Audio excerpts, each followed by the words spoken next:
showdown, the main event of the card. We just had an amazing gauntlet for Polar, who went through 3 different people who opposed Medicare for All. It was an amazing show. It transformed to a tag team to a new type of format that I might have to experiment with in the future. Now we have 2 people going head-to-head on the concept of Onlyfans, the harm that it causes or doesn't cause to society, and whether, even through one person, Endernax here on the right, with the coiffed hair and a buttoned-up suit, if it should possibly even be banned? Who knows? But like right here, let me just say we got 2 amazing stars here are gonna do the business introducing themselves. So I'm gonna start on the left with Merrick. Would you like to introduce yourself? Howdy. Hi, I am Merrick DeVille. I am sometimes a YouTube creator, but mostly just a Twitter shit poster. I talk a lot about sex work issues as I have been a sex worker for 8 years now. Wonderful. I'm going to throw it over to Endernax. Yeah, I'm Endernax. Most people here already know me. I'm the socially conservative, economically more left guy.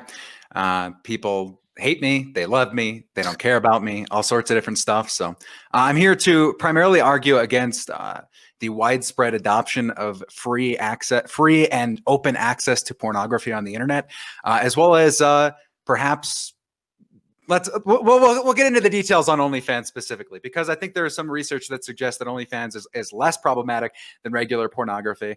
But I think there's other research that supports perhaps regulating it. So that's I'm iffy on it, honestly. I haven't made up my mind, but I think I'm leaning more towards regulation than an outright ban. So what we have here tonight is a patriot who is defending the social values of the state in Endernax in his suit and coiffed hair, and we have a Twitter shit poster on the left here to defend the people who just want to control their own body. It's going to be a showdown, and here are the rules. Again, everybody will have a intro statement where they can introduce what they think about the topic, and they will have an outro statement where they close out what they think about the topic. In the middle, there will be an open period where both of you can go back and forth on the topic for an extended period of time. Usually for this, it's going to be about an hour and a half time slot. We will not go past 11 o'clock tonight. And besides that, there's no TOS terms being used on the platform. We have a few banned words, and the reason that they are banned is because anytime these words are used, the conversation becomes about the words and no longer about the topic. Those include the B word, the C word, any slurs, and of course the R word. These words, the only time you can use these words is if you're quoting a statement or quoting a politician.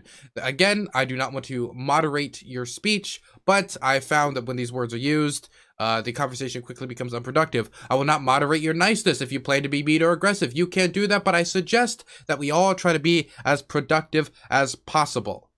Now, I will not be using the famous Dillenberg's notepad, and the reason why is since this is a one-on-one, there's no reason to raise your hand, so you're on your own in that regard. Besides that, I suggest that everybody tries not to talk over their opponent too much, or I will have to step in to make sure people have a time period to talk. Is there any mix-ups or questions about moderation, or any clarifications needed?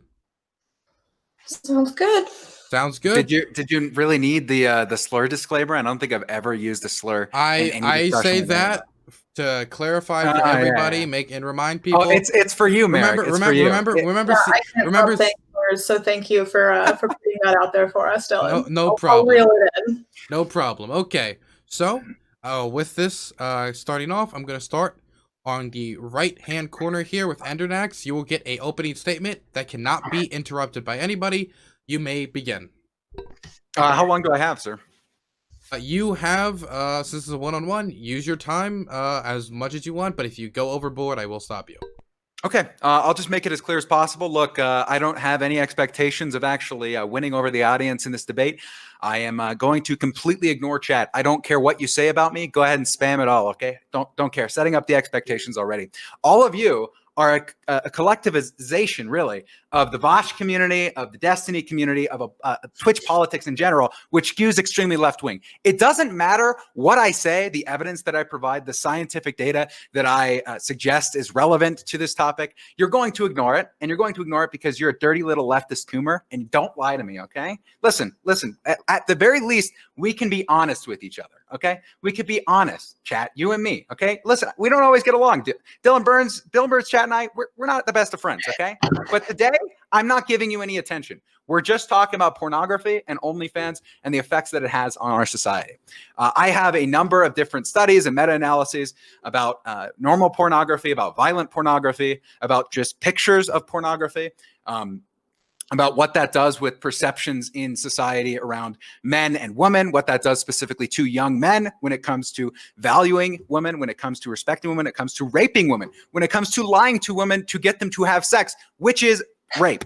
So these are all sorts of different things that I'm going to be talking about today. And then we're going to be adding on the element of OnlyFans, which specifically to me seems, and I might be wrong here. So Merrick, you can correct me if I'm wrong, but it seems to be a fusion, basically a pay per service sometimes, or pay for collection service that implements certain aspects of social media, which I personally have argued in the past for regulation of social media, even outright banning social media markets, because I believe that they're coercive and wrong, and that they do all sorts of bad things to our country and to people in general. So that's what worries me more about OnlyFans than the type of content being produced on the site. So, yep, that's where I'll be going tonight. So, thank you. Okay, Merrick, you now have a similar period of time where you can introduce. Cool. I think that a lot of the studies about porn and the negative effects of porn are written by people who have agendas, and I also think that I could show you a lot of other studies that say that a lot of the negative effects that the ones you have are not necessarily as prevalent, or maybe not prevalent at all. I would actually be interested to go through some of your studies later after this. I would like it if you would send some of them to me, because I do actually like to go through these studies and find out how their data was collected, who funds them, what think tank they work for, that sort of thing, because that's usually pretty interesting. I do think that the data argument and like the neuroscience argument is murky at best when it comes to the effects of pornography on the brain. Especially the brains of children, because people so often lie about that sort of thing. My stance on OnlyFans is that as a company, it has a lot of problems, and there's a lot of things that I would like to see changed about it. However, I think that it has also given a lot of power back to sex workers. I would much rather have an OnlyFans where I'm in control of what I'm able to do than work for a pornography studio, which tells me that I'm going to do a girl-girl scene, and then when I get there, it tells me I'm going to do a double anal scene, and that's all there is to it. And if I don't like it, I can find my own plane ticket back to Texas. So I think that it's been pretty beneficial in a lot of ways. If your concern is harm done to actual sex workers, which I think should probably be your main concern, is workers, and not necessarily how it affects society at large, because I don't know that I necessarily agree with the traditional values arguments that we're going to put out, or that you're going to put out, but I guess we'll see. Okay, this is now an open conversation. You may now engage. You have about 1 hour and 10 minutes to freely engage back and forth. So actually, most of what I'll be quoting tonight is a review of 4 different meta-analyses that were done that include upwards of over 150 studies. They're all looking at different aspects of pornography use, where the correlations are strong, where there might be causation, what are the different possible side effects of these. And a lot of what I want to talk about is this demographic of 16 to 24-year-old young men.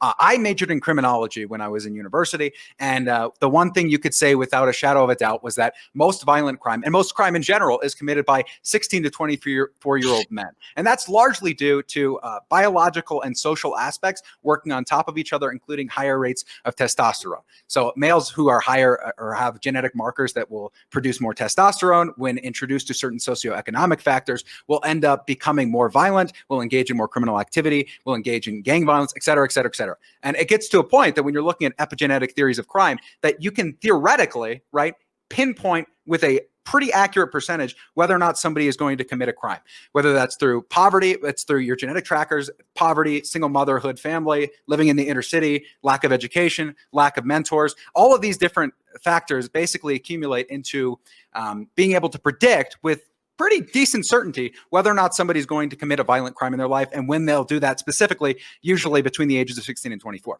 So the studies that I'm looking at are mostly ones that looked at the relationship between attitudes towards women and the callousness of the quote unquote rape myth. It's the studies language, not mine.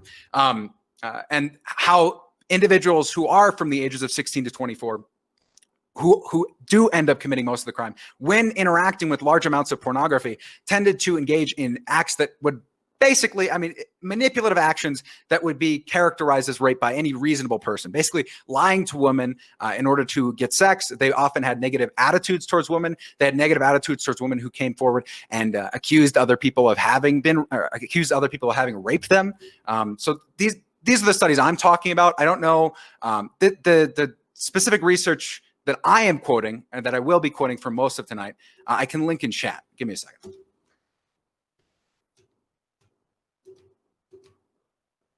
And this is actually from a psychology journal, the Journal of Treatment and Prevention.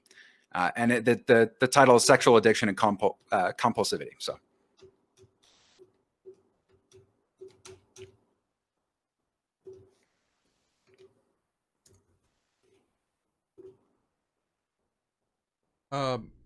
Eric, you're free to respond. It's open debate.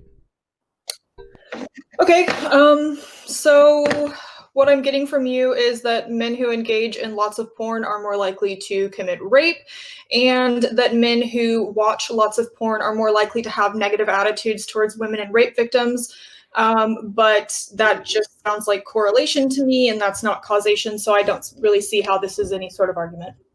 Sure. So yeah, it's a meta-analysis that looked at over 21 different studies, and they found a strong correlation, if not causal link, between violent pornography use and engagement in rape. And then they found a moderate connection to that of normal, quote unquote, normal pornography use. The only time at which aggression was seen at a lower rate when engaged with pornography, actually like lower, the correlation was had a negative effect, was when it came to pictorial pornography. So that's nudes, that's hentai, that stuff like this.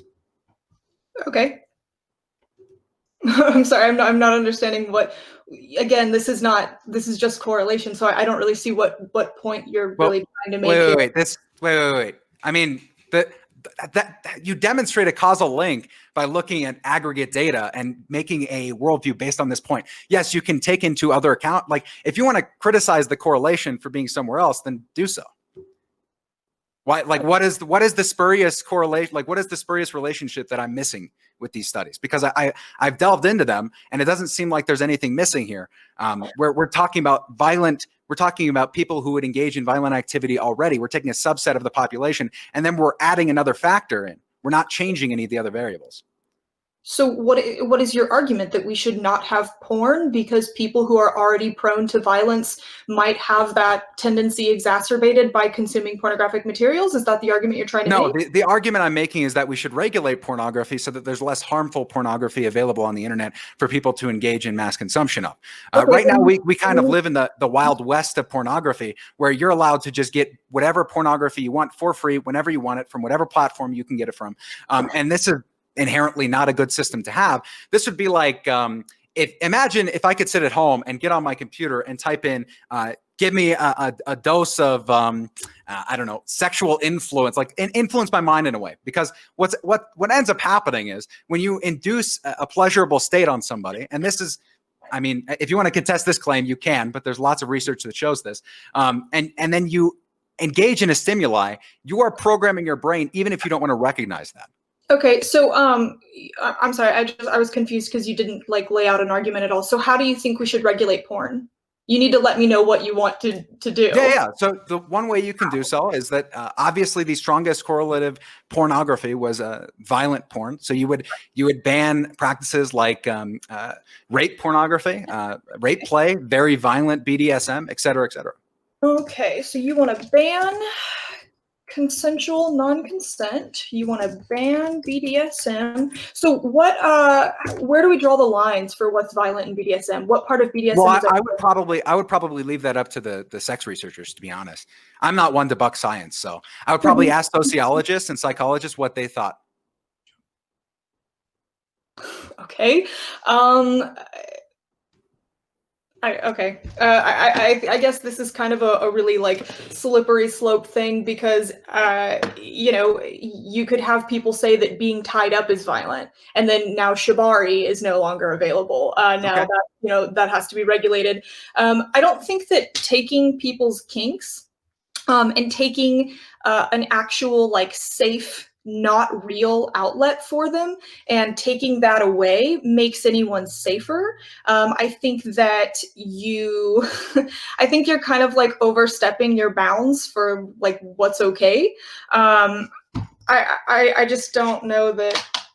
I don't think that's the case. I don't think that that's the case whatsoever. I mean, we do this in other markets all the time. We regulate what you can consume. We regulate where you can get it. We regulate algorithms. We regulate companies all the time. And this seems completely reasonable to me. If the free access to pornography on the internet, right? And there's research going back to the 90s when you didn't have free and unfettered access to pornography at the touch of your fingertips on a computer, that suggested that these trends still existed. You absolutely did have access to pornography in the 90s. Okay. I'm speaking more of the early 90s. I mean, you certainly did not have the mainstream access that we do now, where you can just, you know, there's literally millions upon millions of pornographic sites. You wanted. You could get bestiality in magazines. Like, there's always been access to whatever kind of right. It's just more widely accessible. That was my argument. Sure. So I think when you decide that you're going to start banning people's kinks, what you do is you create this sort of void. So they're going to go out and try to recreate that in person. So this is sort of like trying to ban sex work, right? Like whenever you create a black market for something, it's going to be a lot more dangerous than if you like let people do what they want to do with a little bit of regulation. But you're not arguing for a little bit of regulation, you're arguing for the outright banning of certain materials. Yeah. Just like we ban pedophilic content. Yeah, it seems pretty reasonable. Well, I mean, obviously we should ban pedophilia because that's harmful. Right, but I mean, the research seems to suggest, at least that I've witnessed, that the more that you engage in especially violent types of pornographic use, the more likely you are to engage in what ends up becoming a destructive fantasy in the form of rape in real life. And this is specifically for that 16 to 23-year-old age group of men. So, well, again, you're just kind of assuming that because people consume this, that it leads to their actions, and you're like not really. Yeah. Well, wait. I gave you so obviously we know that from 16 to 24, men commit more violent crime. They engage in more criminal activity. All of the research did was look at those who are engaging in violent pornography use, consistent normal pornography use, pictorial pornography use, and no pornography use. Right. And then basically what they found was a correlation with men who were engaged in more violent types of pornographic use and being more willing to engage in that violent crime, even when correlation is not causation, and no matter how much you want it to be, it just isn't. Can you give me an example of a causation, please, so I can meet your standard? Like, what is research that is so firm that is 100% a causal link that there is no question of the validity of the research? Like, I'm genuinely curious. I mean, we can see things like this, and it's easier in the harder sciences, but like I don't. I would honestly have to look at these. Well, because everything to a certain extent is basically correlation. I mean, a person could come up here. Phenomenon. So there's all kinds of other factors at play. Right, so can you present me one?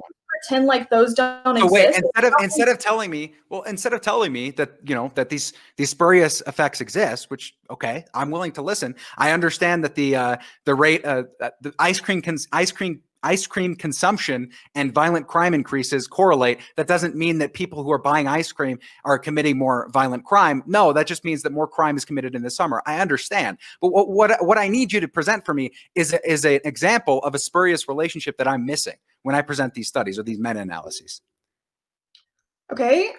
So people who have People who have bad relationships with their parents, people who are low income, people who don't have positive sex education, people who don't speak with their family or their parents about consent, people who don't get the sex ed talk from their parents. I mean, there's any number of factors that could go into this.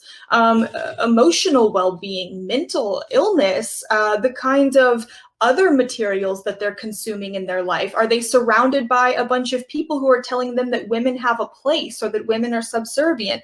Are they extremely conservative? Are they extremely religious? Like we see poor treatment of women amongst people who are extremely conservative, people who are extremely religious. So there's any number of factors that could go into this. So there's, for you to say that it's got to be the porn instead of like someone who is predisposed to violence is going to seek out violent material in the media and the items that they consume, you just can't make that assumption. So there's evidence to suggest in the research that I'm quoting, and I linked it in our group chat, that basically as these individuals, there was a qualitative study done on top of this review where they interviewed some of the participants of these studies and asked them, okay, so you started engaging in violent pornography use. Did that lead you down a rabbit hole of maybe finding more aggressive pornography until, you know, eventually that culminated in your experiences? This was part of the interview process. And for most of these people, they said yes. They ended up going down further and further into their quote unquote kink, whether that was rape pornography or whether it was BDSM, and then eventually culminated in their lived experiences in real life. Now, this cohort's rather small, so I don't know that is necessarily good evidence. But what I can say is that the people who are engaging in pornography use are more likely to ignore consent. They're more likely to use manipulative practices when they're out in public to try and garner female attention. They're more willing to misrepresent themselves and lie about themselves in order to get sex, which suggests that there's some sort of devaluing occurring here. That the more you engage in pornography, the more you're viewing these people as sexual objects rather than real people with real human emotions. I mean, I could show you studies that say that that doesn't happen either. Okay, could you link me some? Sure. Let me go ahead and pop that into our chat. Because there's a lot of research that also shows that the men who watch more pornography also view women less kindly. They view them less favorably. They don't think that they're equal as much. They tend to think that women who accuse men of rape are lying. It's interesting to me that you brought up this conservative religiosity dynamic, because actually, the more religious you are, the less likely you are to engage in rape, the less likely you are to engage in manipulative practices. And religiosity actually correlates heavily to not using pornography, funnily enough. And I have research to suggest that too. So I think that really depends on what kind of religion you adhere to, or what sect of Christianity you adhere to. I understand you are extremely Catholic. Oh no, I'm not Catholic. I'm a deist, so I don't even believe in the Christian God. I just believe there is a God. Oh, I see. Yeah. I was told that you were very, very Catholic. My apologies. No. You got me. Listen, some people they make up these stories about me. I can't even keep track. I understand. That's my bad. So when I was going to church, I thought it was really interesting. When I was about 16 years old, we were pulled into a room and told that as girls, if men text you after midnight, you can't respond because you will make yourself a target. And as girls, you want to be a treasure. So this is sort of messaging that we see repeated throughout a lot of religious and a lot of conservative circles, basically telling you that your worth is directly tied to how much or how sexual you are willing to be. I tend to think that that's treating women pretty poorly when you send them the message that their self-worth is connected to how chaste they are. Would you agree that that's probably not very good messaging, and that that's probably devaluing to women? Sure. Yeah, I don't think we should treat women like property. They deserve equality. So I think that this is an experience that not just me, but a lot of people will have. So I don't really know that you saying that being a Christian is somehow related to treating women better or not. No, religiosity. The research suggests that religious people commit less rape. They lie to women less.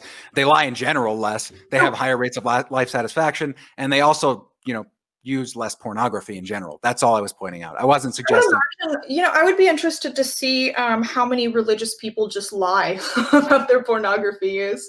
I don't really know that I believe that. I would also be interested to see, whatever study you have on that.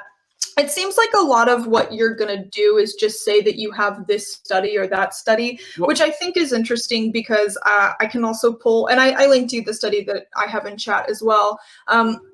I can pull any study that says anything. So I guess that's just not a very persuasive argument for me. Well, I mean, I can pull research that suggests that climate change is a hoax, but that doesn't mean you should grant that idea any credence. I am specifically I'm giving you, meta-analyses, which are the cream of the crop of research. We're talking about multiple studies across very different population groups and looking at the intricacies of each of these studies. Well, okay, but then, okay. I don't think that I could, even if I wanted to, I could not present to you a meta-analysis that suggests that climate change is fake. I really couldn't. I could find maybe one or two research articles. Issue. So it's not going to. You're absolutely right. But we can talk about like criminological theory of crime, about like why individuals engage in behavior this way. I mean, this is what my degree was in. So it's something I'm very, very interested in. I want to reduce the amount of rapes and violent crime that exists in our society and move to a more structured approach that actually works for everybody. I think that taking away a sexual outlet is going to lead to probably more rape and more crime. I think that what you're proposing is actually really dangerous. And I don't think that it's going to work the way you want it to. So you're familiar with the discussion about sex work and legalization versus decriminalization of sex work, correct? I'm sorry. Could you say that again? I was reading something. I have a horrible time of listening and then reading a piece of text. I can't do it. My brain doesn't work. That's okay. So basically what you're proposing is your pro-black market for violent pornographic materials, correct? Yeah, I would be in favor of regulating it to a point where the only way you could get access to it is when you ban activities or items or services between consensual adults. What you're doing is creating a black market that I would argue creates more harm than the good that it serves. So if we're talking about child pornography, obviously, I think that does more good when you ban it and create that black market. Right, especially because then you have things like you drive it online, where cops have an easier time tracking it, that sort of thing. So, I would never apply this argument to that. But when we have goods or services between consensual adults and you create a black market for it, I think that what you do is you cause much more harm than you do whatever benefit it is that you're trying to cause. And so we can look at things like the war on drugs. We can look at sex work, any number of things that,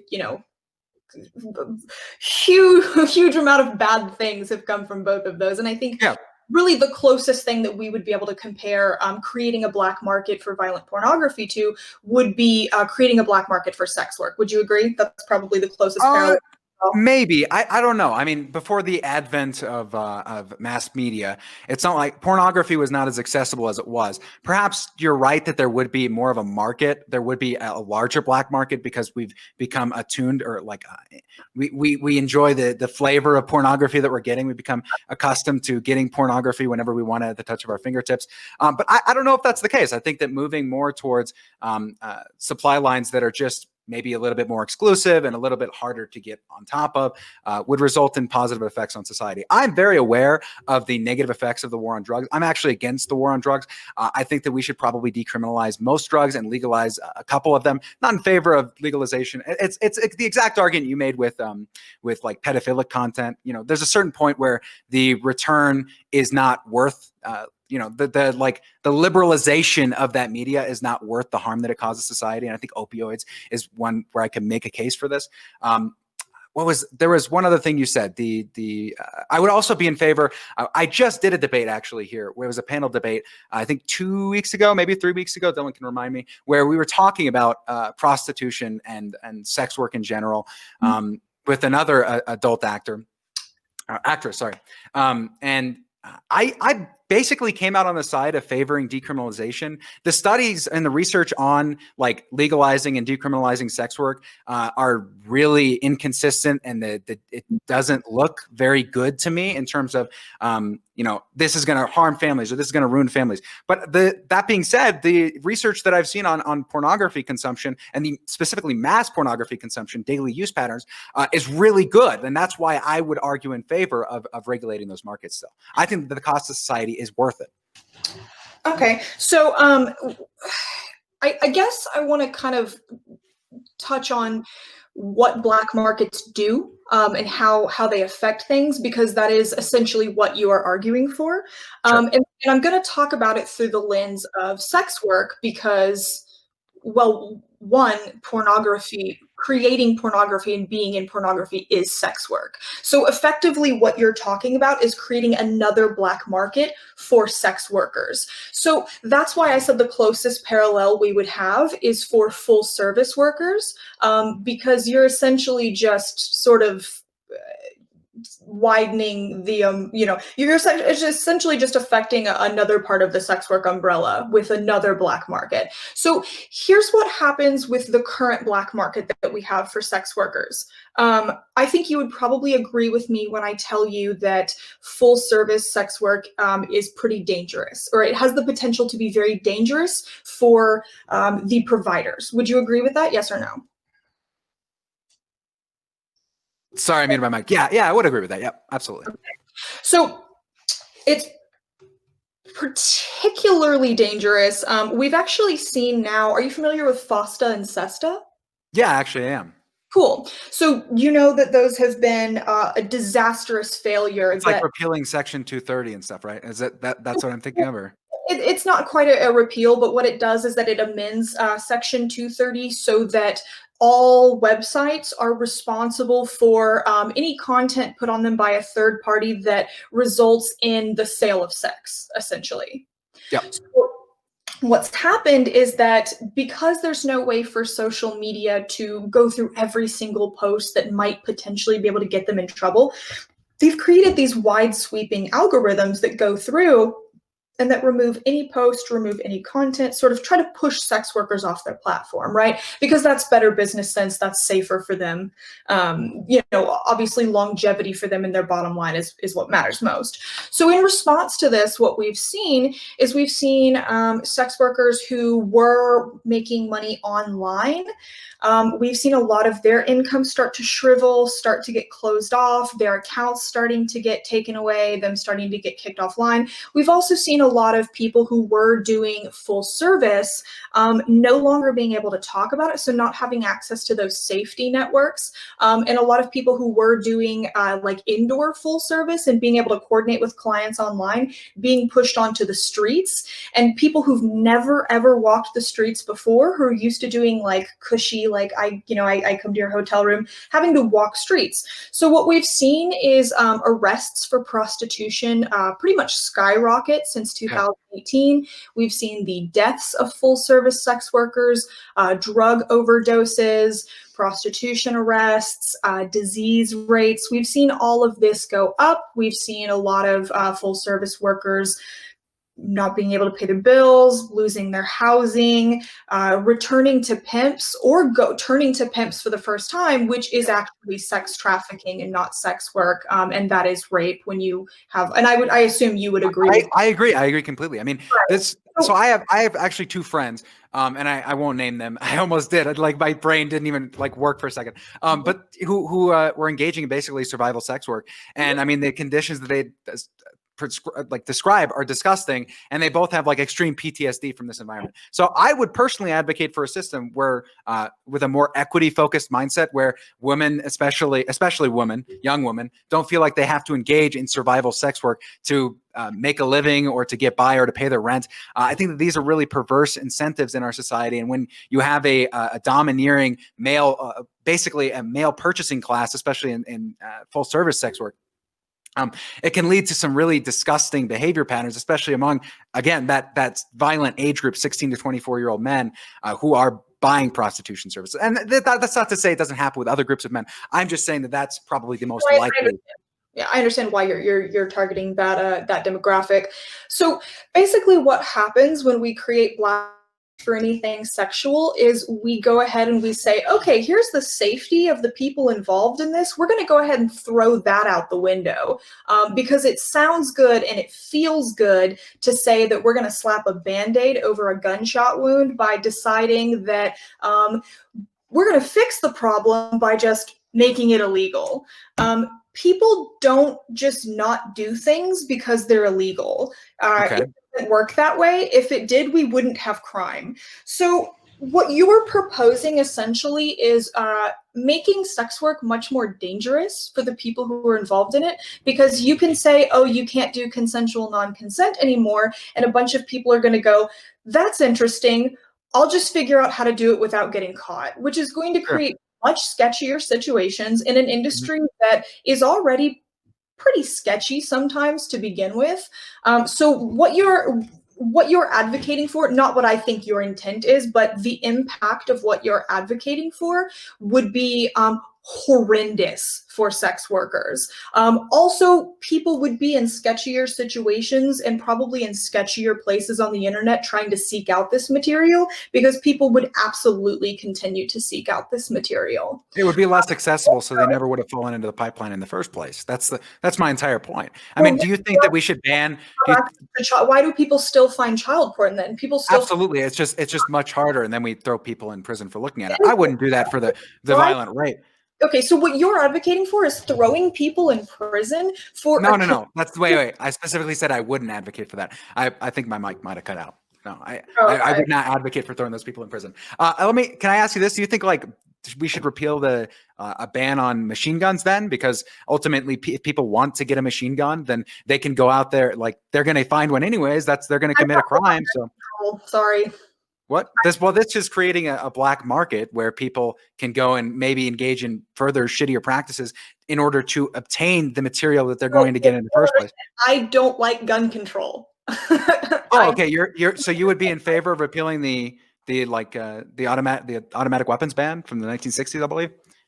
Yeah, the one created in response to the Black Panthers so that we could disarm black people. Yeah. Well, I think that was California specifically. I'm talking about the federal ban, which I don't think had anything to do with the Black Panthers. Oh, my apologies. Okay. Yeah, I am actually not really a huge advocate for gun control. I don't think that it does what it sets out to do. So if we notice a pattern, right, with like an 18 to 21-year-old group, and it says basically, if we have a 1 to 3 day waiting period for handguns, that this is going to reduce suicide by a huge margin and prevent a lot of like harm to society and tragedy, really. Should we not have that regulation in place, despite the fact that we know that would work? Or so I do think this is interesting because I saw you argue for fixing the underlying material conditions in another debate that you were in, and I feel like you're kind of ignoring your own argument in this one. I feel like if we're to fix the underlying conditions that cause people to be aggressive and cause people to not have any sort of emotional control and cause people to not really have an outlet for these sorts of natural sexual impulses or desires, then you're just gonna, like I said, slap a Band-Aid on it and just ban it. I don't really think that works, and I don't really think that that's actually consistent with your internal logic about how these things are either, based on other debates I've seen you in. So I literally just mentioned that I would work on basically eliminating survival sex work from the market. I mean, it's generally true that if you look at egalitarian societies or societies that have more equity-based policies, the amount of sex work goes down, and that's for an obvious reason. It's because people don't feel pressure. Well, I would also be in favor of this. I would absolutely be. I mean, I'm in favor of things like UBI. I'm in favor of Medicare for all. I'm in favor of all sorts of different, basically sock dem policies. So right, but that would, again, that refers to prostitution. That refers to full service work and the people who go into it. Your argument is that there's a bunch of really wound up, testosterone fueled, aggressive young men. Yeah. So improving people's material conditions economically is not going to do anything about that demographic of people. Looking into a lot of the misogyny and sexism we have in our society, talking about boundaries, talking about consent, getting young men to go to therapy, getting young men to have better emotional toolkits, working on fostering positive, healthy male friendships with young men, how we help them navigate their own emotional sort of difficulties through adolescence and young adulthood. I think those are sort of, in this specific situation, going to be a lot of the underlying issues. Also, I guess also material conditions to a degree, right? Because like a lot of aggression can come from poverty and stress and being in desperate situations. But we're talking about an entirely different set of circumstances. So I think the way that we treat men and their emotions and the way they're allowed to express themselves and connect to them, plays a much bigger role in this. So if we deal with a lot of those underlying issues, I do think that we're going to see a lot of the behavior that you're talking about as far as like rape and aggression and the way they view women. I think that we would see a pretty big difference, and that you wouldn't actually have to ban consensual acts between adults. I think that if you take those, so people are always going to have kinks, right? So if someone is into consensual non-consent, that's just rape. Let's be clear. That's just rape porn. That is rape. That is depictions of rape. That is consensual, right? Because they're filming it as rape porn. Didn't you say earlier that you want to rely on sex educators? You know that sex educators think that rape fantasies are a normal and natural thing that a lot of people have, and that they don't kink shame people on that. So I don't think we should be kink shaming right now on that, because that's an actually recognized kink that people have. I mean, some sex experts, there's also sex experts who say shit like pedophilia is a legitimate human, like a feeling, like having an attraction to a child is completely normal for some people. So like consensual thing between adults, there's a harm in there, and children can't consent. So 2 adults can consent to rape. Absolutely. And a lot of women actually have them. So you're kind of talking about this from the male perspective, but whenever I hear people talk about rape fantasies, it's almost always women expressing. Yeah, the problem is that men who watch rape pornography tend to engage in rape more often. So it's just like, this is the issue, right? It's self-actualizing. It's getting really into it. I mean, if this is your kink, and one thing about hardcore pornography is that you're always looking for the next thing. You're always looking for the next release. You need new content. The same gangbang porn for years. Okay, but I mean, there's also clearly biological differences in the preferences between men and women when it comes to pornography. He did it! Well, this is true. This is true. Yes, on aggregate, yes, men have vastly different viewing experiences when it comes to pornography. Otherwise, why would they develop, what is it? The woman's genre of porn for women, right? This is to market towards them. Gang porn, is that the porn that I watch? Is that for women? Is that the women's porn? You can be an exception to the rule, but it doesn't change the fact that these things are true on aggregate. How many women do you talk about their porn viewing habits? I'm just curious. I mean, I guess the last time was probably in college. I not exactly too often. I think the last girl that I talked to was named Trista, and she talked a lot about how she liked BBC porn. So that's all I got for you as far as talking to women. That is not something that comes up in casual conversation. I don't even talk about porn preferences with my male friends. So that seems a bit weird. What? That's weird to you? Absolutely, yeah. Maybe in high school, maybe when I was like on the school bus as a 14-year-old who was going to the football game, all of the young people on the bus were like, "Oh man, I watched this lesbian." Maybe, but as you mature, generally, yeah, the conversation is not on, "Oh man, I watched this porno last night." No, it's like, "Oh, how's your life going?" Porn, right? I'm sorry? No, I do porn, right? Why do you do? I'm assuming to make a living. No. That's so. I'm saying you're acting like this is such a crazy weird thing, or that's like such a thing for kids. But like I work in porn, so okay, I just thought that was an interesting. You asked me for an anecdotal like no, statement.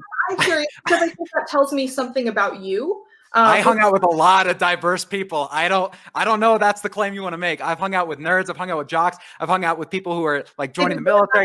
Anything? What?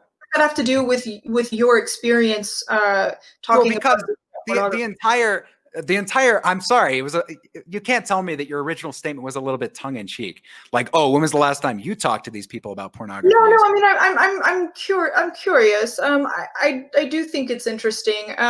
It just seems like you're really kind of removed from this, and you're kind of removed from a lot of people's the way other people maybe view things, and maybe there does seem to be a little bit of kink shaming going on here, which I don't know if this is necessarily like the cut and dry data driven thing you're trying to say. say it is, because you kind of came at this from, I would listen to sex educators, but then all of a sudden it's, well, we have to ban consensual acts between adults. So I just sex educators can be wrong, especially if they're not doing the research on the topic. Generally speaking, I also specifically talked about sociologists and psychologists, not sex educators, who are very different people.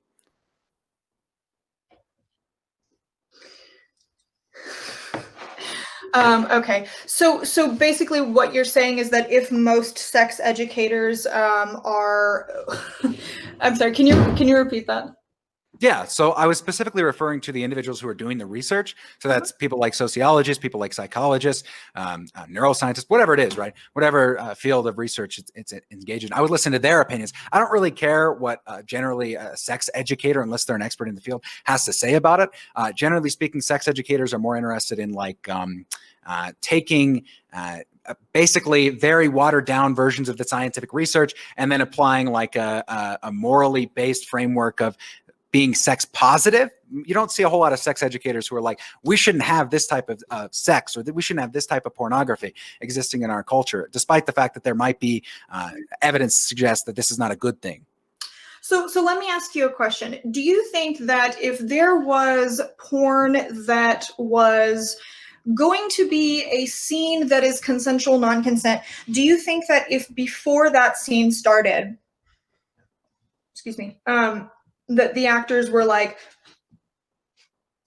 these are our names, this is what we're doing, this is a scene where, despite what you may see, what we're going to be engaging in is consensual, and we are both here agreeing that this is okay between us and that we both want to do this. Do you think that that changes the situation, or do you think that that still would need to be banned? No, so I think that, along with maybe this is our safe word, and then leaving that in the cut of the pornographic film, I would be much more okay with this. This is what I'm talking about when I'm talking about regulation. I don't know specific policy that I would implement. Again, I said I would rely on sociologists and psychologists, the people who are doing the research, because I'm basically just a guy who uses the internet to find information. I'm not an expert in the field, right? So why did you lay it out as banning it then initially? Well, I said that was one possible policy solution. Why would that be a possible policy solution if it's the most extreme thing you can possibly think of that creates black markets and is going to cause? Yeah, because that's what we do to child pornography, and that creates a black market. But you don't Right. see people complaining that we ban it. For child pornography is because children can't consent. Absolutely. Can consent. Right. So it's not the same exact thing, but one way to frame this would be that individuals who watch more or engage in viewing child pornography are more likely to actually offend. They're more likely to be active pedophiles in the world. There's also studies that show that people who engage in child pornography are less likely to offend. There isn't a whole lot of research on this. It's very inconsistent. I've heard of this too, because I've seen the research from people and the discussions from people like Destiny and Bosch. The research does not seem to suggest one way or another. It's very split. The sample sizes are very small. It's hard to get accurate data. About your, why did you make the assertive claim that research shows that people who consume it are more likely to offend, if when I tell you there's conflicting research, now you've changed it and you said, well, it doesn't really say it one way or the other then? Well, the one meta-analysis that I'm thinking of, the one meta-analysis that I thought of off the top of my head showed I'm fairly certain a small correlative effect with people who are offending. So okay, that's what I was thinking of immediately. But you are right. You know, there's a lot of questions of the validity of this research. I would not make as strong of a claim in that subject as I would violent pornography, which there's a much more accurate research on. Right. So again, this comes down to, you don't really know if these people are seeking out this violent material because of, their natural temperament, or because of other things that are going on in their lives, sure. Or if this makes them this way, or if they already are this way and they're seeking it out because of these things and it exacerbates it, or to what degree it exacerbates it. So this really leaves a lot of room for question. And I don't think that we live in a place where I I don't think that it's okay to take away the degree of freedom to which you want to take away based off this kind of tenuous connection. You know, maybe it's not super tenuous, but based off this connection that leaves a lot of room for questioning. I think that that's much more authoritarian than I'm comfortable with, and I think that's also much more authoritarian than the vast majority of people would be comfortable with. I don't know that that's true. I don't know that that's true. I absolutely do. I don't think that most people want the government to tell them what they can and can't jerk off to. I think if you polled the American population, and I'm talking out of my ass here because I don't have any polling, and you said, "Hey, would you be okay with banning displays of rape on camera, consensual?" It's not yes, but it's depicting rape. Right, but it's a kink, and if you say, well, "Hey." Okay, even if I gave it all the qualifiers, I am 99% certain that the majority of Americans would be in favor of regulating this market, if not outright banning that content. You think the vast majority of Americans would be in favor of banning a consensual act between two adults? That's not what I said. That's not the qualifiers I gave. That's what rape play is. It's a consensual act. Yes, but it's displaying basically an act of one person raping another. Yeah. Right. So that's a consensual act between two adults. I guarantee you the majority of Americans, at least the plurality of Americans, would support the banning of this material. Yeah, I'm sure if you phrased it as rape, which is disingenuous, they would. But of course, I wonder what the actually numbers are. I'm kind of curious. Americans poll something. It's the same with, you know, Medicare for all or the ACA or whatever. When you called it Obamacare, people fucking hated it. When you called it excuse me, I'm sorry, I don't think I can say that word. I apologize. You know, how you phrase something is going to determine whether people are for it or not. So if you go, hey, this is, you know, it depicts something that some people might consider violent or to some degrees might show some violence, but it's between two consenting adults and it's not real. I think the vast majority of people are going to go, yeah, keep the government out of my bedroom, keep the government out of things like that. I also think it's deeply unethical that you get to decide what two people get to do. You know, I would actually be in favor of— We do this all the time. We do this with like literally all sorts of things in our society. We say, this is too harmful for you to engage in, so you cannot engage in this behavior. This is part of our agreement of living in a democracy and a government in the first place. Wrong, and a lot of it oversteps. I mean, if you I disagree fundamentally. I mean, there's a reason, right? There's a reason that there's a school to prison pipeline. I mean, we have institutions set up in a certain way that have negative outcomes, and we also have institutions that are set up in a certain way that have positive outcomes. One such one such law is the banning of child pornography. We have said, okay, we're not going to have this. Wait, but Wait. I get that. You keep bringing up that it's because it's of the consent. I get that. I would still be against it principally, even if I could confirm that the children were consenting and did have full awareness. I would not care. I would not care. Okay. It is not worth the cost to society to have children being filmed. Yeah, let's make something very clear. There is no the children are consenting because children can't consent. If a 16-year-old says, yes, I want this, it's still not okay. So I don't— So wait, if there's a 16-year-old with the same brain development as an 18-year-old, is the only distinction the age? Like, there's obviously more at play here, right? The arbitrary age that society sets. I would still be against it, just on a principle stance. But like, no, I mean, it's not just the neurological development. There's also, you know— Wait, this is so subjective. It depends on where you go in the world. Are you arguing against the age of consent right now? Like, what? No, I'm not. I'm simply stating that this is obviously something that is very different between cultures and societies. So I'm genuine. Like, you keep saying children. Well, in Japan, apparently you can consent at the age of 14. Would you, if you lived in Japan, would you be cool with 14-year-olds? Would you be cool with people jerking off to 14-year-olds if you lived in Japan? Obviously disgusting and not okay. No. Okay, so then that's okay. So then there you go. This is obviously morally wrong. It's reprehensible. It's something we as a society should agree to ban. I agree that's a specific case where it's like pretty obvious. Like, hey, this is not good for society. We shouldn't have this in our culture, so we're going to ban it. Okay.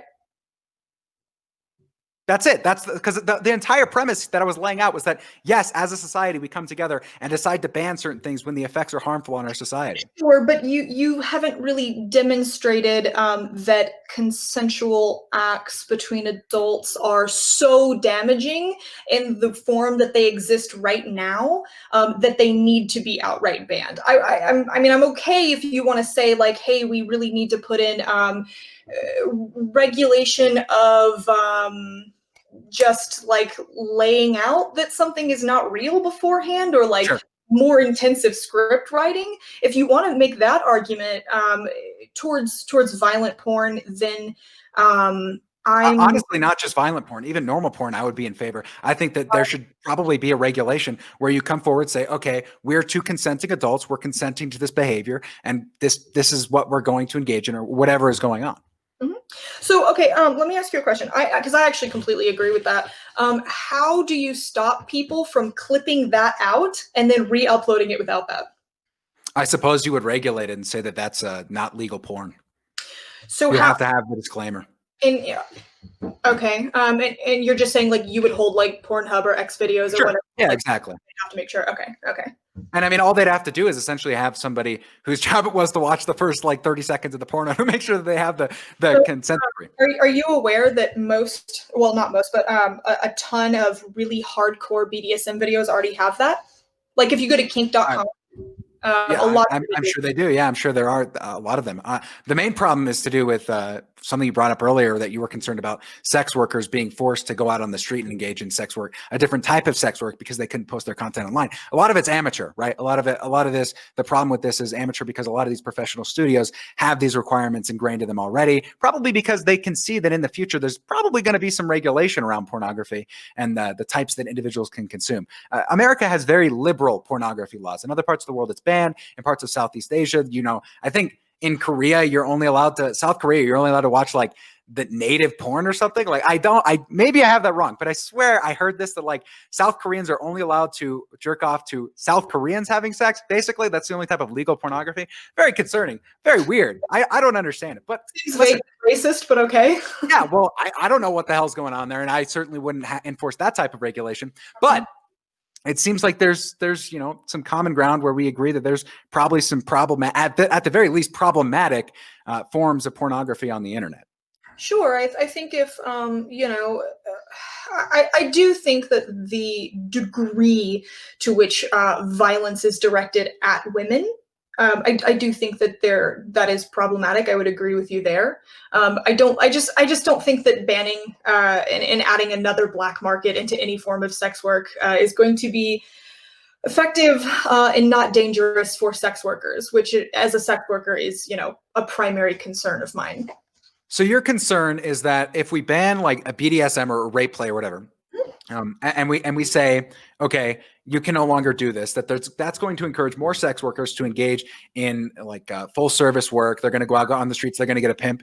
No, I think that they will continue to produce that kind of content, but maybe instead of doing it at a studio, they'll do it at some guy's house, and that concerns me. Okay. I mean, that may well be true, but it would also probably reduce the availability of this pornography in general, which, based on the research that I've seen, suggests that the perception, at least, and especially violent young men, of women as being sexual objects or being subservient to them would go down. I mean, I agree with you that there's all sorts of other factors, and I would 100% work to. I mean, one of the things I talk about is on my channel constantly is this need to get people out of the inner city. And the way that we do that is by incentivizing moving out of the inner city and creating jobs in other places in the country. When you live in an environment that is both a food desert, doesn't have lack of access to resources, has shitty schools, like I don't think that any amount of money is going to solve the problem in that area. We need to provide opportunities away from these areas to get people out of this basically cultural malfeasance. I mean, if you grow up and the only legitimate form of business for you to engage in is maybe violent crime or gang violence, of course, you're going to see the guy who has the nice car, and you're going to be like, I don't want to work at McDonald's. That's the only job here. And you don't really know of anything else in your community. So we need to work on basically building these communities up outside of those communities. And I would completely agree that we need to help these people however we can, including education and other resources. I just don't think that the problem problem is necessarily that men need somebody to sit in front of them and tell them that a woman is valuable. I think there's other processes going on that have caused them in their life to not value women. So, do you disagree with the feminist notion that patriarchy hurts men? Do I disagree with the feminist notion that patriarchy hurts men? I mean, I think that there are some elements of patriarchy that definitely are toxic towards men, especially when it comes to, not being able to show your emotions or having to be hyper masculine or promote yourself as a quote unquote normal male. I think that these are probably pretty bad for men. So I guess it seems like you're arguing that my assertion that, like, instead of underlying economic material conditions, like underlying emotional conditions are not really impacting young men as much as I'm saying that they are. Like, is that what I'm getting from you right now? Because that's what it seems like I'm getting. No, so obviously we have different factors that correlate more strongly with violent crime and rape and such when we look at the statistical analysis of why people commit crime. And we could say that things like being poor, being raised in a single mother household, or even a single parent household, or being born in a certain community. Sorry, go ahead. The big one. Drug use. Sure. Yep, absolutely. And I mean, all of these kind of play on each other to make this nightmare scenario where the more of these factors you're included in, basically we can predict like 90% certainty that you're going to commit violent crime in your lifetime. And there's almost nothing that we can do about it by the time that we've discerned that all of these factors apply to you. So we need to work on fixing the institutions that create this environment in the first place, which, I mean, we could talk about that, but I think that it's more so that stuff than it is that their dad was an asshole to women. I think their mom said that all women are sluts or something, excuse me. But I don't know. I feel like it's more so all of those other factors. And then on top of that, generally from the research that I was quoting specifically, the pornography use, especially violent pornography use. I just don't know that I necessarily agree with that, because now we're getting into and I don't know that this is necessarily productive either, because now we're just getting into psychology speculation that neither of us have any sort of hard evidence or data That's about. Fair. That's fair. I would think that I would think that if you create and foster a culture where you take away a lot of elements of toxic masculinity and you sort of really reinforce to men that women are allowed to be sexual and that women are allowed to express their sexualities and they're allowed to dress however they want, and you make boundaries really clear, that you're going to find much safer and more healthy communities as far as attitudes towards sex. I don't know that pornography use is necessarily the biggest factor, especially when I consider how I've been treated by men. I would say that as an open and out sex worker, the men who have been the most toxic to me are the men who don't understand boundaries, and also the men who have a problem with me being sexual. So that's been my lived experience, and I would be interested to see data on that. It's generally not coomers, as you would put them, who are Sure. Oh, you need to do this for me, you need to send pics. Generally, the people who are abusive to me are the, tends to be kind of conservative men that like to let me know that the reason I do sex work is because I'm a dumb, emotionally damaged slut that my father molested or whatever. That's the kind of abuse that I tend to get. And being in sex work circles and communities for almost a decade now, that also tends to be the experience of other sex workers, be it strippers, be it other porn actresses, be it full service workers, is typically the men who are the most hostile towards us are the men who are either sexually repressed, ultra conservative, or very upset that we are doing with our bodies, that we're violating the boundaries that they've set for us in their minds. So I don't necessarily think that there's a way to prove that it's this sort of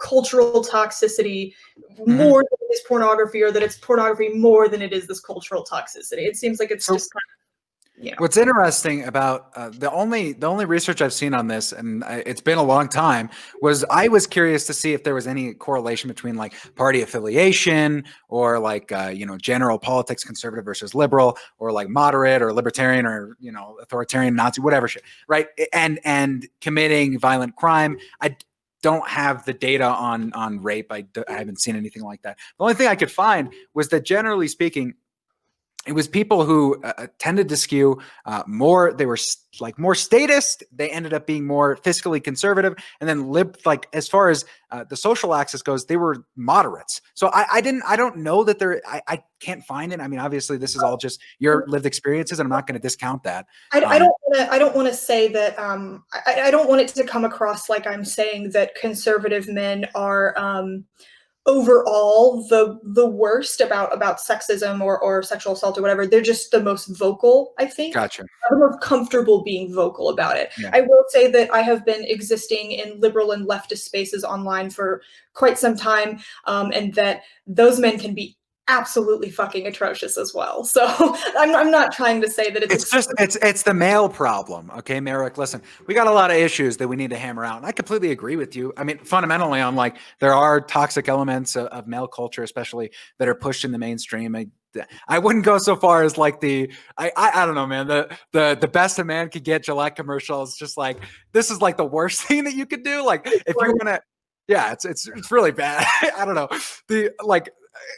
Okay, we're not going to get into that. But the point being is that, I agree that there are a lot of huge issues, especially stemming from basically this enforced dogma that you're like, especially, I would say with like evangelicals in particular is where I've seen this. They think that women are literally property. And I actually grew up Catholic as well, which is interesting. My parents were very conservative Catholics, but they didn't like, their only thing, and it was consistent despite gender, was that you can't date until you're 16, right? That you're not allowed to date people or like go on dates with individuals until you're 16 years old, and we're gonna have a sit down talk with you before you start dating. And that was true for my sisters as well as my brothers.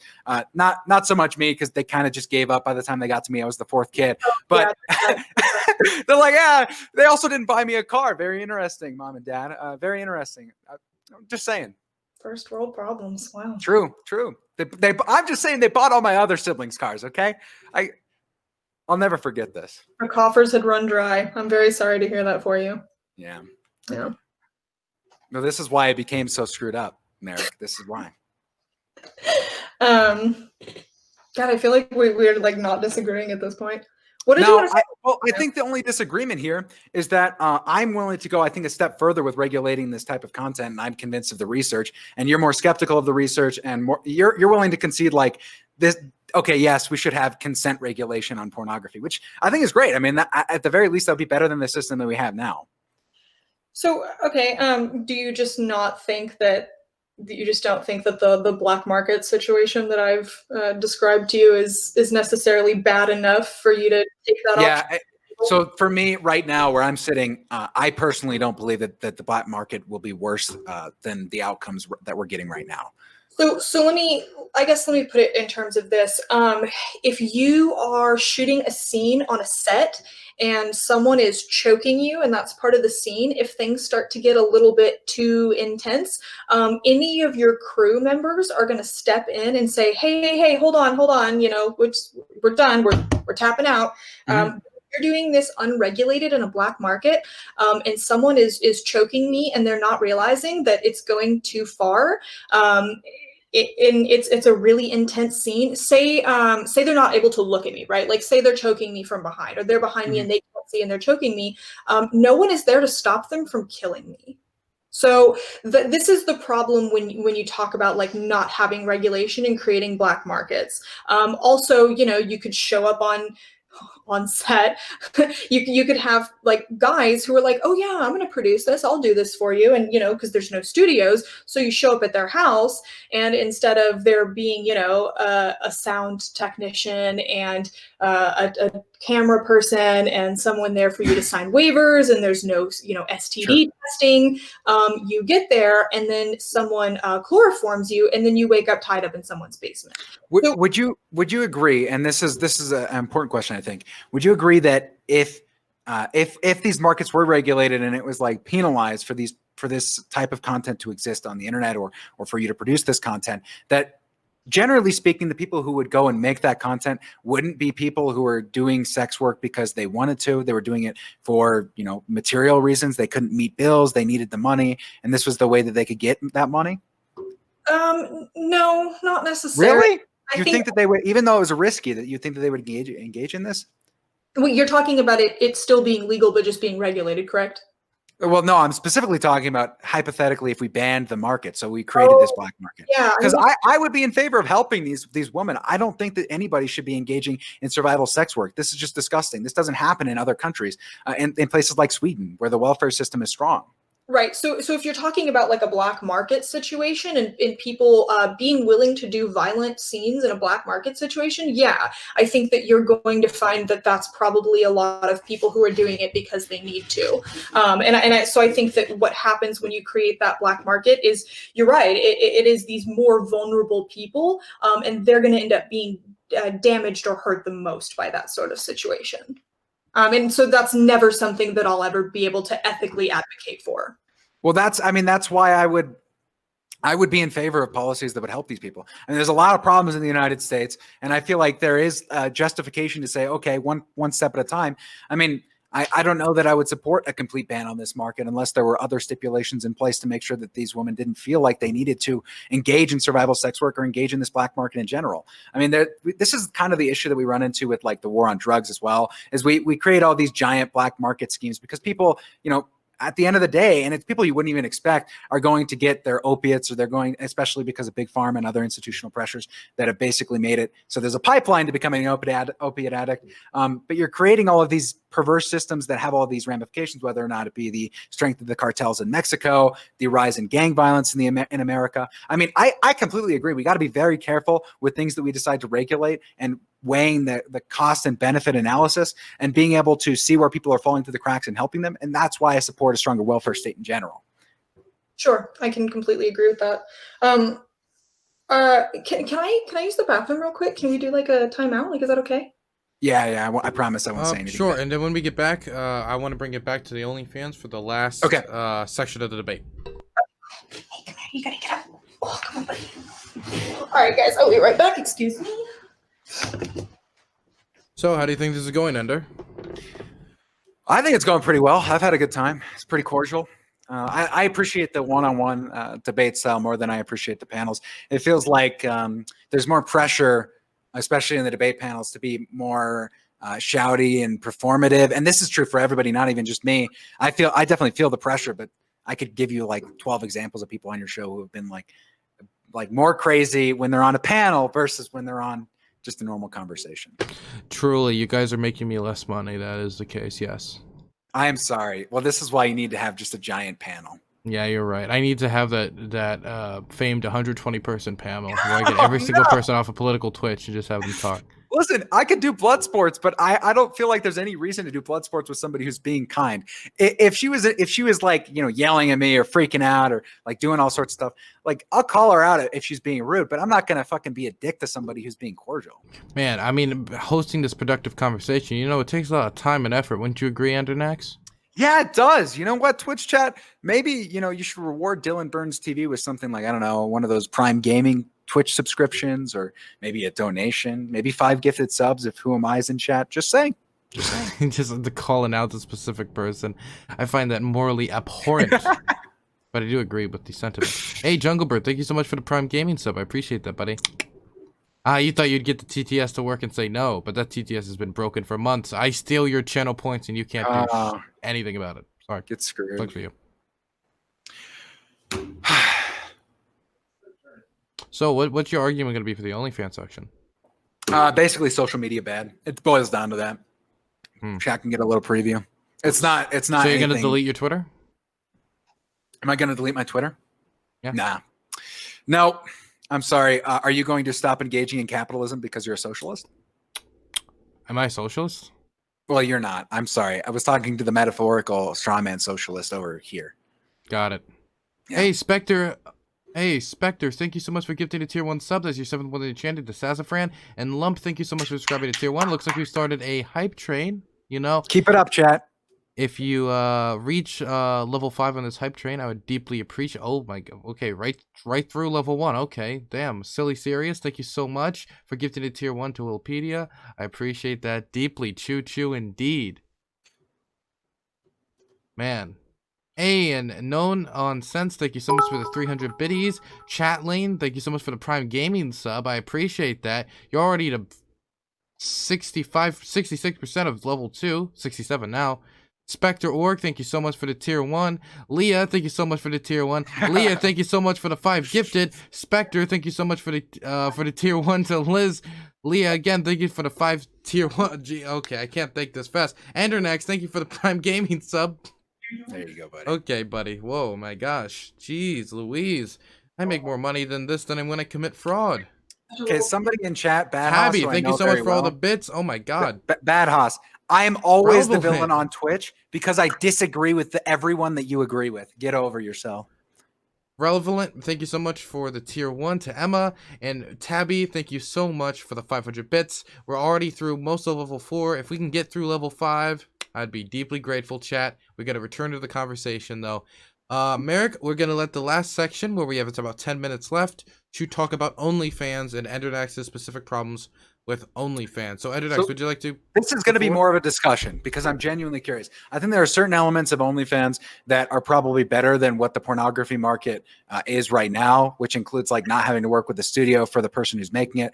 But the main concerns for me are that there's going to be basically a surge of people who are engaging in survival sex work because of the ease of access, which I mean, I guess isn't exactly I just wonder if there's more people engaging in survival sex work because of OnlyFans versus whether or not they would have engaged in survival sex work, you know, doing full service or going and doing porn.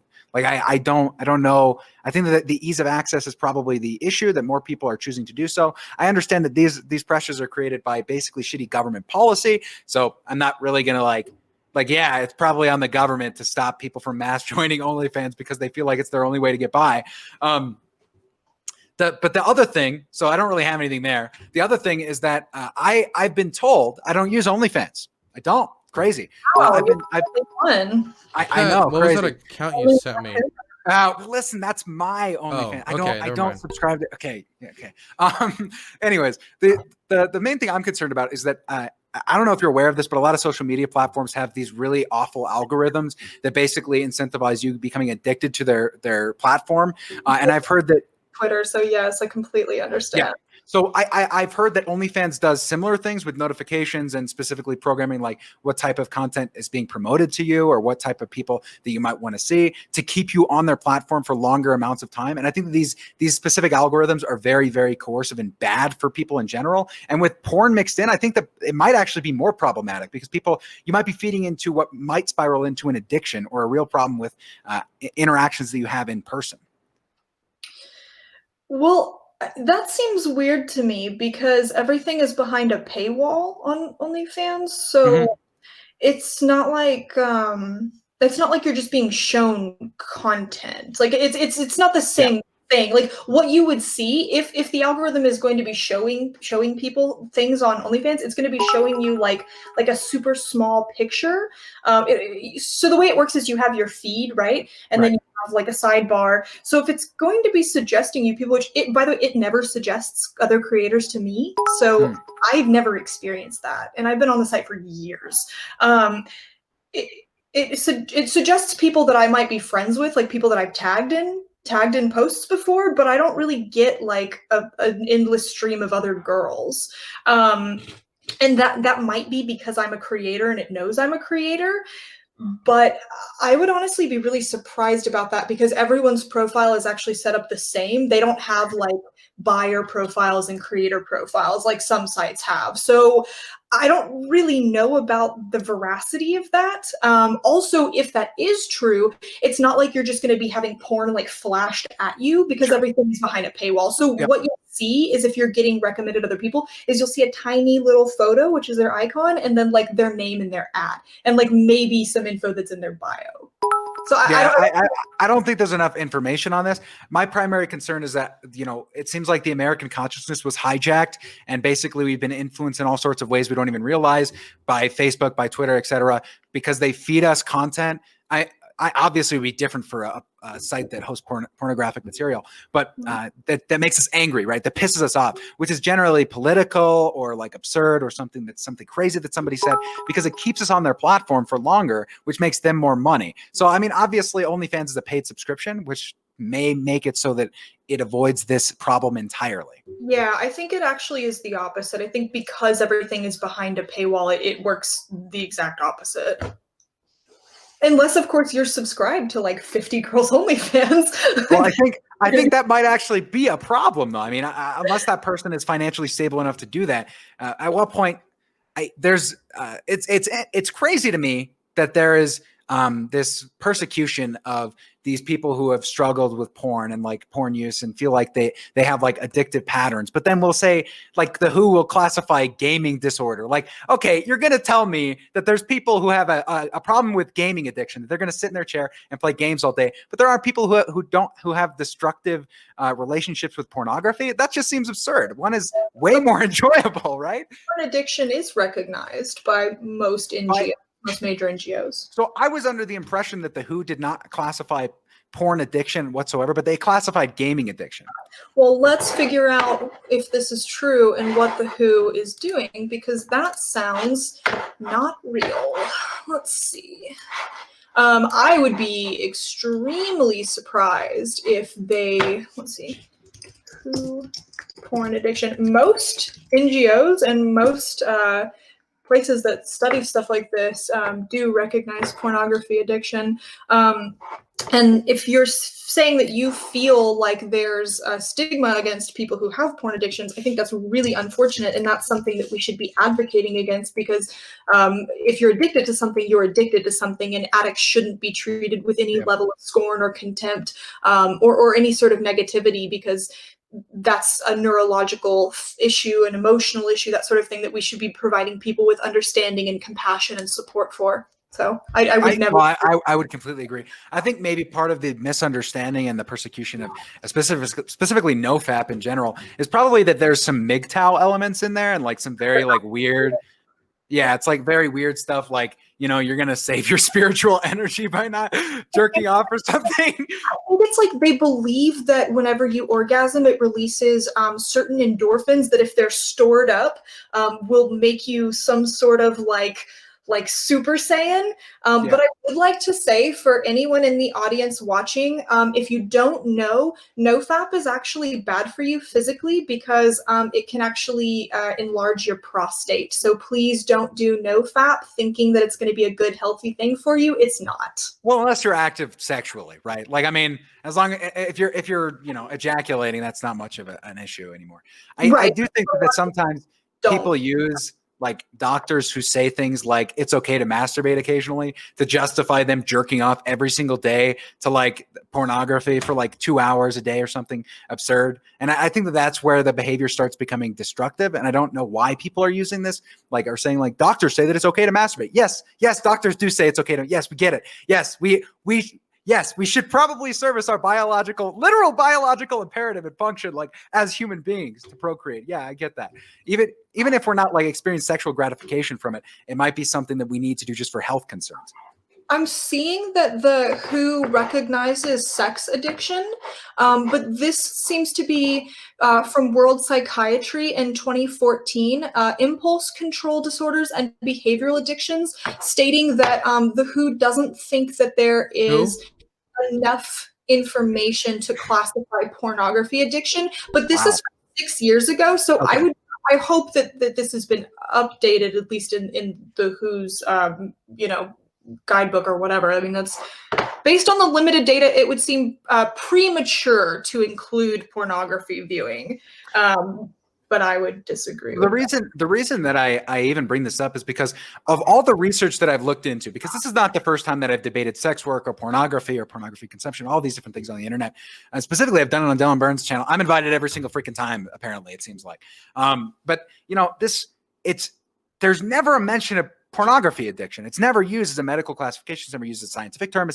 It's only ever a term the only term I ever see used in this literature is habit viewing of pornography, or some other such language, like frequent pornography use, something like that.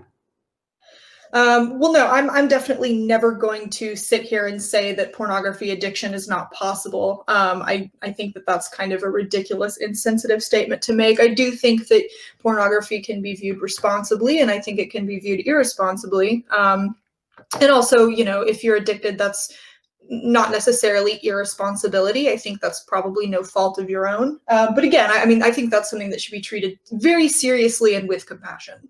Yeah, I mean, I would agree. I think these people need more help than anything. And this was actually, I just remembered, another concern of mine was with the personal element, the kind of pseudo relationship a man or a woman might be forming with an OnlyFans creator when they're getting things like boyfriend play, girlfriend play, like these things. They start forming a connection that's built on like findom stuff. And I've always viewed findom as like very like abusive in nature. Like, this is just absurd. Like, well, no, because there's examples of people who are like exploiting some of these men for like thousands of dollars, and there's no the return. Sorry, they like it. Okay, this is okay. Wow, I like being okay, but there's a certain point. It's like we don't allow, if an old person said that they liked, you know, having all of their money stolen by some person who's not related to the family, like that shouldn't be allowed. Generally, we call that scamming the person. That's fine. I'm sorry? So here's the deal.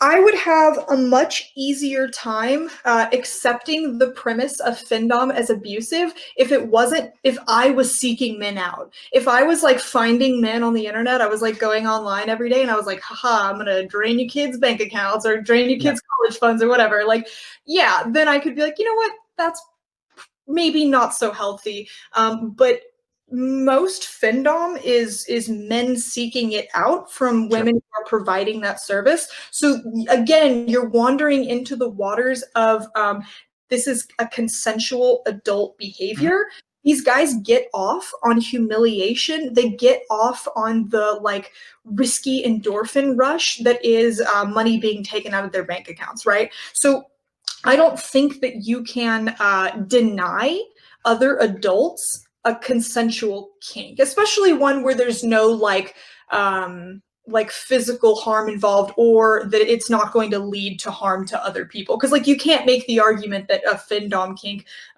there's some correlation between that and violence. Like you just can't. It doesn't. No, I wouldn't make that claim.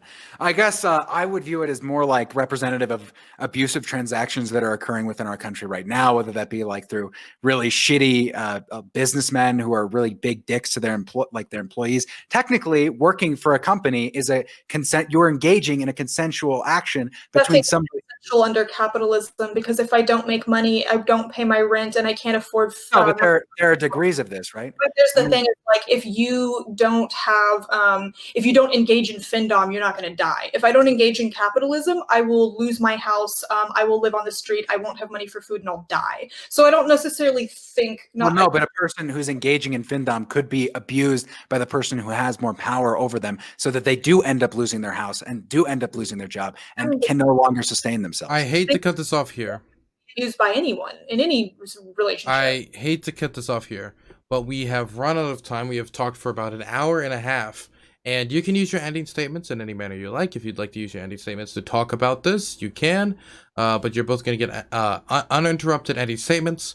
I'm going to start this time on the left-hand side with Merrick, since Endernax got the first ring in the intro statements. So you can say whatever you want for your ending statements and shout out your social medias. Thank you. Cool. Well, thank you so much for having me on. I really appreciate that. I think that I would agree with you, Endernax, and that I'm okay with the idea of putting more consent and putting more like clarification of consent into maybe violent pornography. I don't really see a problem with that. I don't see any way that could be harmful. I don't think that that impedes on anyone's freedom.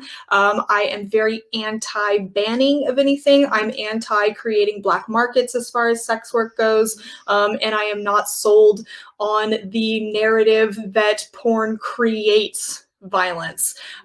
So I think that's kind of where I'm at with this, and I'm actually pleasantly surprised. I thought that you were going to be a lot more bombastic and unreasonable, so I do appreciate you. I do appreciate this conversation. I think it was actually pretty fun to talk to you, and I think that we kind of found more common ground than I expected. You guys can find me on YouTube, Twitch, and Twitter, and that's going to just be Merrick DeVille on all of those. I'm gonna throw it over to Endernax, and on a point of his bombastic attitudes, I guess he just had an off day. Yeah, I didn't feel, you know what? It's because I was dating a woman. And so it's just obviously it's an attitude that I have towards women of just not being aggressive. It's the patriarchy drawn into me. I'm just teasing, of course. Generally speaking, I'm more amicable in 1v1s. It's just I think it's an environmental thing. I think when you're in like a group of, you're on a team and you've got to fight for your team, you tend to be more aggressive and you use different talking points. You have less time to speak, so you have to get your jabs in before there isn't enough time to go over the nuance. And I think it was very interesting that we had some, compromise agreements. I think that some progress or some like fixing of these problems is better than nothing. So I'm always somebody who's looking for like some sort of common ground I can get with somebody, especially when it comes to an issue that I think is affecting a lot of individuals, a lot of young men in particular. I will make a clarification and say that there is the link is specifically there's two different links, right? There's the one link that I suggested at the beginning of the argument, which was the basically more aggressive men who are engaging in more frequent pornography use are engaging in violent rape more often, or they're engaging in manipulative behavior patterns. But there's also another link, especially among young men, that is like in perception of women. And if you took like a conservative person who watched a lot of pornography and you took a person who wasn't conservative, a person who was conservative and watched no pornography, the differences in perceptions of women and like how they viewed them positively or negatively or how they interacted with them were different. And that, I think that's a very important thing to point out, because if you're constantly all day just seeing a person on your screen and you're seeing, women over and over and over being basically used because there's no, hey, these are two consenting adults. We're both human beings. We're doing this, to make this film. That causes over time, maybe a psychological acceptance. And this is pure me just guessing because I don't have any actual proof of this relationship, of viewing women as sexual objects rather than viewing them as other human beings. And that's the perception I want to avoid. I think that's really, really bad for society. We need to view each other as equal so that we can work together and build a greater world, which is what I want to do ultimately. So I'm Endernax. You can follow me on twitch.tv/Endernax. I'm on Twitter at Endernax / Endernax_. I don't do Instagram, so there's no at. That's it. Wonderful. I would like to thank you both again for coming on the platform. I really enjoyed